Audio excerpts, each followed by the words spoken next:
وقال ربكم ادعوني أستجب لكم তোমাদের রব বলেন তোমরা আমার কাছে চাও, আমাকে ডাকো, আমি তোমাদের ডাকে সাড়া দেব। দোয়া হচ্ছে ইবাদত। রাসূল সাল্লাল্লাহু আলাইহি সাল্লাম বলেন আদ-দুআউ হুয়াল ইবাদা, দোয়া হচ্ছে ইবাদত। এজন্য এটাকে ইবাদত মনে করে দোয়া করতে হবে। রাসূল সাল্লাল্লাহু আলাইহি সাল্লাম বলেন লাইসা শাইউন আকরামা আলাল্লাহি তাআলা মিনাদ দুআ, আল্লাহ তাআলার নিকট দোয়ার চেয়ে কোনো জিনিস সম্মানিত নয়। ইমাম তিরমিজি ইবনে মাজাহ হাদিস বর্ণনা করেছেন, রাসূল সাল্লাল্লাহু আলাইহি সাল্লাম বলেন মাল্লাম ইয়াদাউল্লাহ সুবহানাহু ওয়াজিবা আলাইহি, যে ব্যক্তি আল্লাহর কাছে দোয়া করে না, চায় না, আল্লাহ তার উপরে রাগ করেন।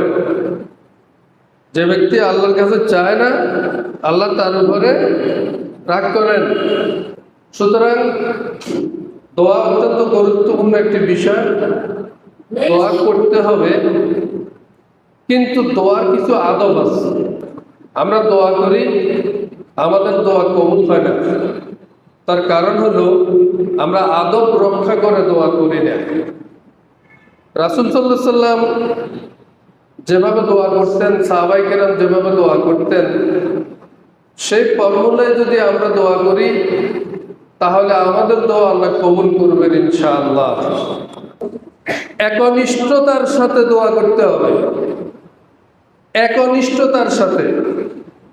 এখন আমাদের সমাজে দোয়ার আয়োজন হয়, আপনারাই হিসাব করবেন, আমি শুধু অঙ্কের ইয়েগুলো বসাই দিচ্ছি, ফিগারগুলো বসাই দিচ্ছি, যোগ বিয়োগ আপনারা করবেন।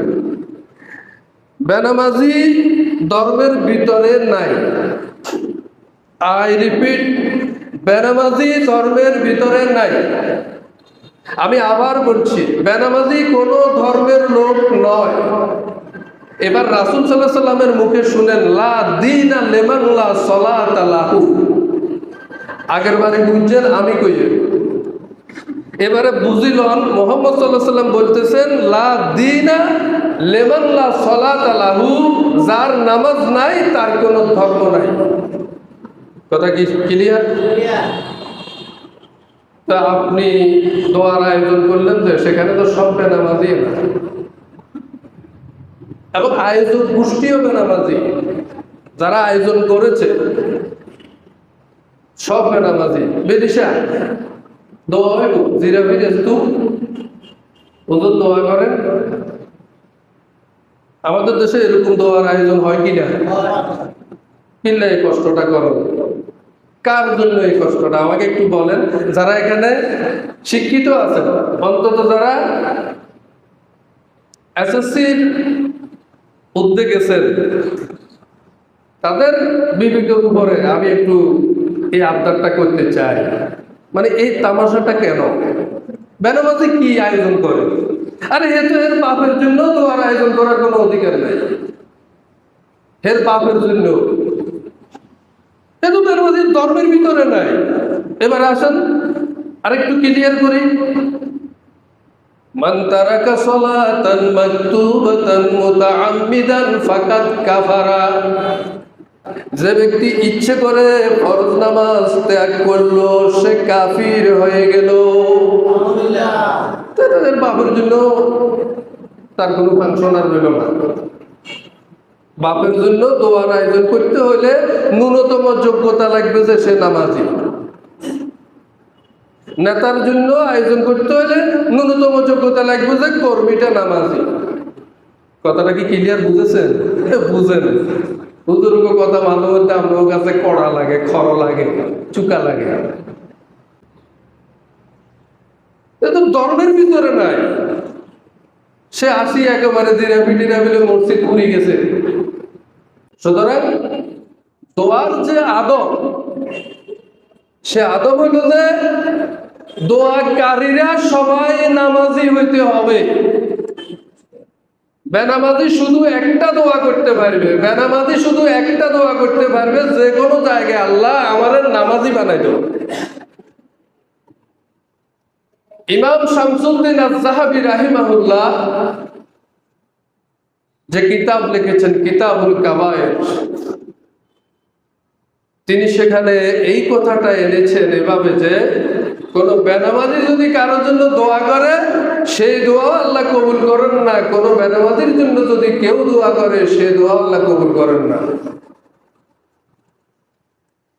সুতরাং আজকে যদি আমার জন্য আমার ইন্তেকালের পরে বা আমার জীবিত অবস্থায় আমার জন্য দোয়ার আয়োজন কেউ করে, তাহলে আমার অনুসারীরা সবাইকে বাধ্যতামূলক ভাবে নামাজি হইতে হবে।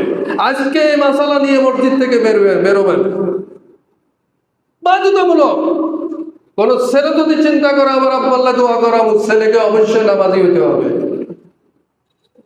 কারণ আগে ইমানের ভিতরে প্রবেশ করতে হবে। দোয়া, বদদোয়া, নামাজ, রোজা, হজ, যাকাত, ইবাদত, বন্দেগী এগুলি সব মুমিনের জন্য, মুসলমানের জন্য।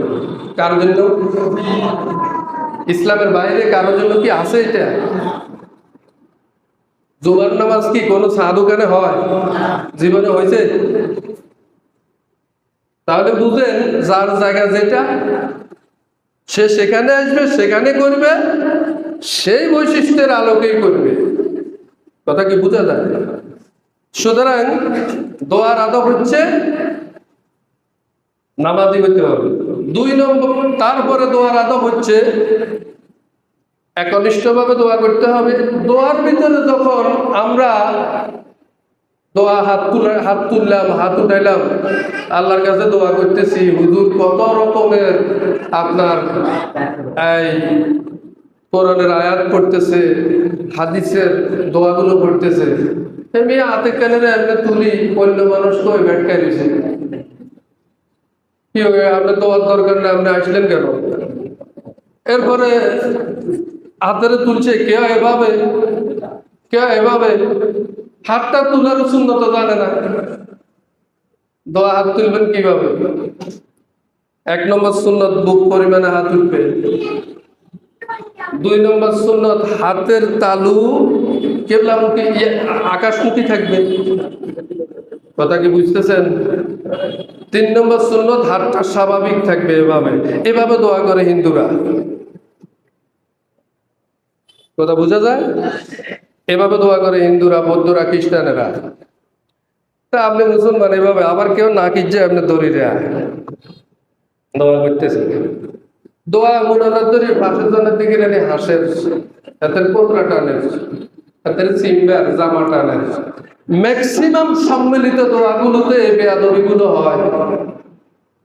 ম্যাক্সিমাম সম্মিলিত দোয়ার অনুষ্ঠানগুলো দোয়ার অনুষ্ঠান থাকে না, একটা আনন্দ অনুষ্ঠানে পরিণত হয়। রাসূল সাল্লাল্লাহু আলাইহি ওয়াসাল্লাম বলেছেন, আল্লাহর সাথে কথা বলার সময়, আল্লাহর কাছে কিছু চাওয়ার সময় কান্দো। কি করো? কান্দো। যদি কান্না না আসে গালের পাকা করে কান্নার ভাব করো। হাদিস হাদিস, যদি কান্না না আসে গালের পাকা করি কান্নার ভাব করো। এমন একটা মজলিসে কি করে আপনি খুশি থাকতে পারেন? 7টা দরিয়ার পানি দিয়ে, হাদিস, 7টা দরিয়ার পানি দিয়ে জাহান্নামের আগুন নিভানো যাবে না। বান্দার চোখের 2 ফোঁটা পানি দিয়ে জাহান্নামের আগুন নিভানো সম্ভব। চাইতেছেন আল্লাহ আমাদের জাহান্নাম থেকে মুক্তি দাও, আবার আপনি আসেন, আপনারা কইলুক কাইন্দাল্লাহ আপনি আসেন, এটা কি কথা? আল্লাহর সাথে বাইসাইডি করতেছে আর কি, আল্লাহর সাথে বাইসাইডি করতেছে আর কি, হাতরাজি করেন, হাতরাজি। বান্দার হাত তুলে হাসি আছে কিভাবে? এটা কি আদব না বেয়াদবি? তো এই বেয়াদবিতে দোয়া করে নিয়ে আপনি খুশি। দেখ আব্বাল্লাহ যে তো মার্কা মারা করে দোয়া করে দিছি, আব্বার যে কবর রাজা বাবা হুজুর তো জানলে কইলো জান্নাতুল ফেরদাউস শিরনে নি তুই আইছে, তালা কইলে আর আব্বা ভিতরে। এত সোজা, এত সোজা। সবাই হাসাহাসি করে। আমি আজকে আপনাদেরকে একটা সবিনয় অনুরোধ করছি, সবিনয় অনুরোধ, দোয়ার ভিতরে যদি আপনি আল্লাহমুখী হইতে না পারেন, আপনি দোয়ার আগে আগে চলে যাবেন। অনেক ভাই অনুরোধ করে, অনেক আলেমেরা, হুজুরেরা, ইমামেরা কয়, ও ভাই দোয়া হইব বইয়েন, কিল্লা হেমিয়ার দরকার নাই তো। হেমিয়ার জান্নাতের টিকিট পাই গেছে গো, হেমিয়ার আর জান্নাতের দরকার নাই, আপনি ডাকেন কেন তারে? এই জাহান্নাম থেকে মুক্তি হেমিয়া পাই গেছে, হেমিয়ার কাগজ হেমিয়ার হাতে চলিয়ে আইছে, আপনি ওনারা ডাকতেছেন কেন? এটা এত ছেলে খেলানো। এখানে যুগ যুগ ধরে কম সংখ্যক লোক বসছে, বেশি সংখ্যক লোক উঠি চলে গেছে। যারা ভাগ্যবান, যাদেরকে আরশ থেকে ইশারা দিছে, তারা বসবো, তারাই এটার হাত তুলবো, তারাই কাঁদবে। সুতরাং দোয়ার জন্য আপনাকে আদব রক্ষা করতে হবে। আদব রক্ষা যদি না করছেন, তাহলে